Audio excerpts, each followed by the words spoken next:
Welcome welcome welcome. आपका स्वागत है टेक्नोलॉजी अपडेट्स के एक नए एपिसोड में। आज के एपिसोड में लेकर आया हूं बहुत सारी टेक्नोलॉजी के इंपॉर्टेंट अपडेट्स जो आपको जानकर बहुत खुशी होगी। सबसे पहला अपडेट आ रहा है इंस्टाग्राम की तरफ से। अब आप इंस्टाग्राम में अपने लाइक्स और व्यूज को छुपा सकते हैं। जी हां, जैसे कई बार ऐसा होता है ना कि आपकी पॉपुलैरिटी बढ़ रही होती है और आप ये नहीं चाहते कि दूसरे लोग उस पर नजर लगा दें या देख पाए कि आपके फोटो पे बहुत कम लाइक्स आते हैं। इस चीज को आप प्राइवेसी में जाके छुपा सकते हैं। बस आपको करना ये 3 डॉट पर क्लिक करो, सेटिंग पर जाओ, प्राइवेसी पर जाओ, पोस्ट पर जाओ और वहां पर जाके हाइड कर दो व्यू एंड लाइक्स को। इंस्टाग्राम की तरफ से एक और अपडेट है कि वो एज वेरिफिकेशन का नया सिस्टम भी लेकर आ रहा है। बहुत जगह रोल आउट हो गया है, बहुत जगह नहीं हुआ है। तो इंस्टाग्राम में काफी इस चीज को लेकर चिंता जताई जा रही है कि कम उम्र के बच्चे ऐसी चीजों पर एक्सपोज ना हो जो कि उनके लिए सही नहीं है। और अब ये व्यूज लाइक्स वगैरह छुपाने का ऑप्शन तो है ही। अगला अपडेट निकल कर आ रहा है आईफोन 13 की तरफ से। आईफोन 13 एक ऐसा फोन है जो खबरों में छाया रहा है और अभी भी खबरों में छाया हुआ है। ये इसीलिए क्योंकि लोगों का मानना है कि आईफोन 13 और आईफोन 14 का जो बेस है, मॉडल है, उसमें कोई डिफरेंस नहीं है ज्यादा। सेम फोन, बस नाम बदल दिया है। लेकिन एप्पल ने क्लेरिफाई किया कि भाई ऐसा नहीं है, हमने कैमरा इंप्रूव किया है, हमने रिपेयरेबिलिटी जो है इंप्रूव की है। आईफोन 14 को रिपेयर करना बहुत ईजी है कंपेयर करें बाकी आईफोनों से। सो ये सारी चीजें इंप्रूव हुई हैं उसमें। और एक्सीडेंट का जो क्रैश वाला जो नोटिफिकेशन वाला जो ऑप्शन है वो भी इंट्रोड्यूस कराया गया है। ठीक है, तो आईफोन 13 खबरों में इसलिए भी है कि वो कहा जाता है कि अब तक के बेस्ट बैटरी वाला आईफोन है। इस चीज को बहुत सारे एक्सपर्ट ने टेस्ट किया है और खबरों में यही निकल कर आ रहा है कि आईफोन 14 से भी ज्यादा बढ़िया बैटरी आईफोन 13 की निकल कर आ रही है। आईफोन 13 को एक बार चार्ज कर दो तो बहुत बैटरी चलती है। और मैं ये कह सकता हूं क्योंकि मेरे पास अभी भी जो मेरे हाथ में फोन है वो आईफोन 13 है और उसकी बैटरी वाकई में बहुत अच्छी है।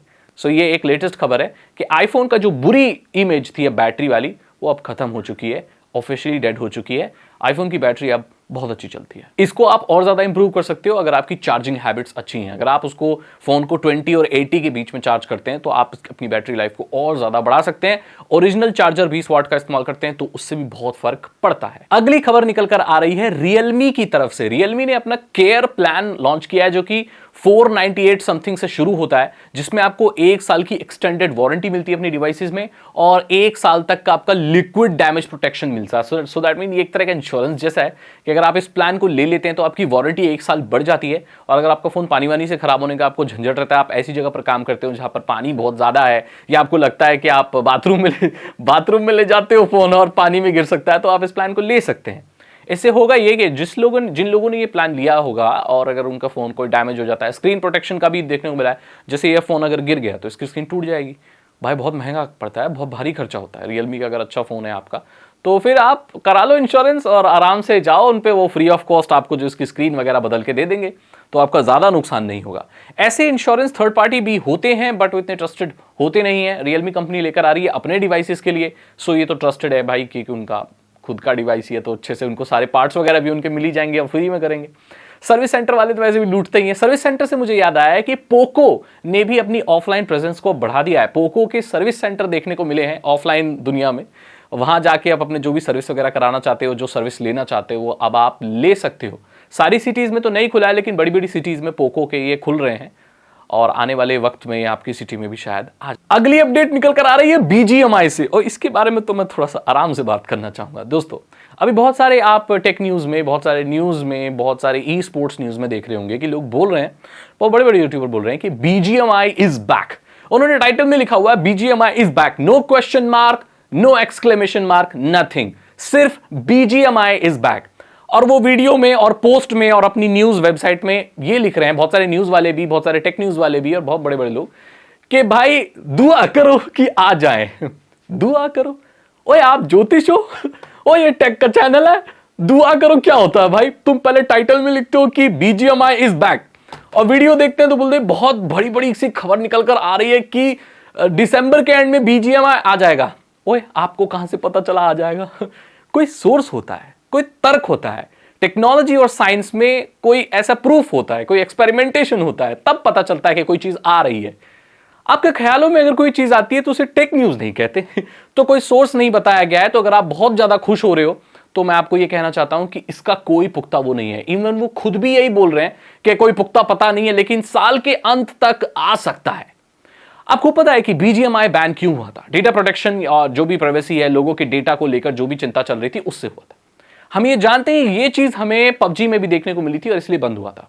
हम ये भी जानते हैं कि पबजी गेम और बीजीएमआई गेम ऑलमोस्ट सेम था, इसीलिए उस गेम को दोबारा बंद कर दिया गया। मतलब उन्होंने इतनी जद्दोजहद भी नहीं की कि अपने सर्वर की आईपीज और जो भी चीजें उनको थोड़ा सा बदल सकें। इसी कंसर्न को लेकर सरकार ने उसे बैन किया था। अब इतना बड़ा इश्यू है, कोई गेम अगर बैन होता है और उसको दोबारा मौका मिलता है वापस आने का और उसमें भी वो उस इश्यू को फिक्स नहीं कर सकता, तो दैट मीन्स या तो वो करना नहीं चाहता या तो उस चीज को चेंज करने के लिए उनको बहुत ज्यादा लागत लगेगी जो कि वो नहीं लगा सकते। सो अगर वो लागत नहीं लगा सकते तो वो अब भी नहीं लगा सकते। सो अगर आ भी जाता है, आएगा ही नहीं। पहली बात तो सरकार उसे पास करेगी नहीं क्योंकि वो उसी फ्लॉ को चेक करेगी जो लास्ट टाइम था। वो चेंज करना होता तो वो पहली बार में ही कर लेते। सो गाइस वो नहीं आएगा। अभी आएगा तो फिर वो जब ऑफिशियल अनाउंसमेंट क्राफ्टॉन की आती है तभी विश्वास करें ऐसे, और दुआ करो कि आ जाए। अरे हम तुम्हारे यहां दुआ करने थोड़ी आए हैं दोस्त, तुम तो टाइटल में ये बोल रहे हो ना कि बीजीएमआई वापस आ गया। कितने व्यूज लोगे भाई बीजीएमआई से, कितने? और ये न्यूज चैनल वाले और ये न्यूज वेबसाइट वाले पब्लिक को क्या पागल समझा हुआ है क्या? मतलब बच्चे को तुम बीजीएमआई लिखा दोगे तो क्या क्या है मतलब इस चीज का? दुआ करो, ये हमारे दुआ करने से गेम बन जाएगा? मैं दुआ कर रहा हूं, मेरे अपने दुआ कर रहा हूं, मेरे 10 मिलियन हो गए तो हो जाएगा क्या? दोस्त कर्म करना पड़ता है, काम करना पड़ता है। और अगर कोई आप न्यूज बता रहे हो तो उसका सोर्स बताओ, कौन बोल रहा है? क्या उसका सीईओ बोल रहा है? क्या भारत सरकार की तरफ से कोई क्या गेम कंपनी ने सरकार को कोई अर्जी डाली है? उसका वैलिड प्रूफ दिखाओ आप। सिर्फ न्यूज में बीजीएमआई बैक लिख देने से बीजीएमआई वापस नहीं आ जाता। अगला अपडेट निकलकर आ रहा है निर्मला सीतारमण जी से। उनका यह कहना है कि क्रिप्टो करेंसी को हम रेगुलेट करना चाहते हैं। इसका मतलब आसान भाषा में कि जो बिटकॉइन वगैरह भारत में उसके कोई रूल होने चाहिए। टैक्सेशन की भी बात हुई है, 30% टैक्स की बात हुई है। सो फिर भी प्रॉपर्ली भारत सरकार क्रिप्टो करेंसी को भारत में रेगुलेट नहीं कर पा रही। और इस चीज की वजह यह है कि इसका जो क्रिप्टो करेंसी का नेचर है वो कुछ ऐसा ही है कि इसको कोई कंट्रोल नहीं कर सकता। ठीक है, ब्लॉकचेन पर बेस्ड होती है। इसका कोई आरबीआई जैसी ऑर्गेनाइजेशन तो है नहीं जो इसको कंट्रोल करे, रेगुलेट करे या जो भी चीज करे। ठीक है, ये तो क्रिप्टो करेंसी है भाई, क्रिप्टोग्राफी पे चलती है ये।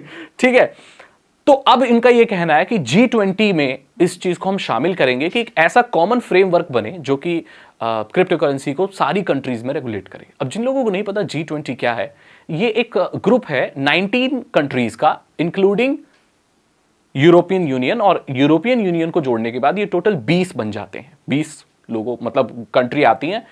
19 तो कंट्रियां हैं और 20वां जो है वो यूरोपियन यूनियन है। ये मिलकर फाइनेंशियल स्टेबिलिटी है, सस्टेनेबल डेवलपमेंट और इन सब चीज़ों के ऊपर बात करती हैं, फाइनेंशियल इश्यूज़ के ऊपर बात करती हैं। तो जब ये मीटिंग वगैरह होगी तो वहाँ पर इन सारे 20 को मिलाकर कोई ऐसा रूल बनाया जाएगा जो कि बाकी सारी कंट्री में भी लागू किया जाएगा। Mexico, United kingdom, United states, है ना, तुर्की वगैरह ये सब जगहों पर, राइट। ताकि अगर यहां से कोई आदान प्रदान हो रहा है तो ये जो बिटकॉइन का इस्तेमाल है ना, कोई गलत चीज के लिए ना हो। सरकार का यही कंसर्न है कि भाई बिटकॉइन का इस्तेमाल करके टेरर फंडिंग ना हो, कोई बुरी चीज ना हो। अच्छाई के लिए आप इस्तेमाल करो, सरकार को टैक्स दो, गुड इनफ। सो ये अपडेट्स हैं भाई टेक्नोलॉजी के। आई होप आपको पसंद आए होंगे और आपकी आंखें खुली होंगी भाई बहुत सारी चीजों से। अगर आपको ये वीडियो अच्छी लगी तो इसे लाइक करें, अपने दोस्तों के साथ शेयर करें, मेरे चैनल को सब्सक्राइब करें सबसे ऑथेंटिक टेक अपडेट लेने के लिए। यहां पर हम हवाई बातें नहीं करते, प्रूफ और अच्छी चीजों के ऊपर बात करते हैं। और हम मोबाइल फोनों से कोशिश करते हैं कि ज्यादा से ज्यादा दूर रहें। जब ज्यादा जरूरत पड़ती है तभी मोबाइल फोनों को मैं इंक्लूड करता हूं। अननेसेसरीली मैं नए मॉडल्स को इंक्लूड नहीं करता क्योंकि मेरे चैनल पर मैं मोबाइल फोन कंपनियों से स्पॉन्सरशिप नहीं लेता।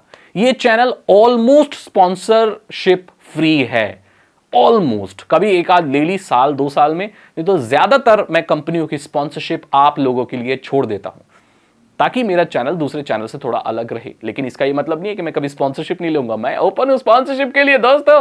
अच्छे प्रोडक्ट लाइए, मैं उसको जरूर प्रमोट करूंगा। अगर आपको वीडियो अच्छी लगी तो लाइक करें, अपने दोस्तों के साथ शेयर करें। साइबर सिक्योरिटी और इथिकल हैकिंग में इंटरेस्ट है तो डिस्क्रिप्शन चेक करें। 299 रुपीज के 3 इथिकल हैकिंग कोर्सेज हैं जो आसान भाषा में आपको इथिकल हैकिंग सिखा देंगे। मैं बताऊं आपसे अगली वीडियो में। Thank you so much and good bye.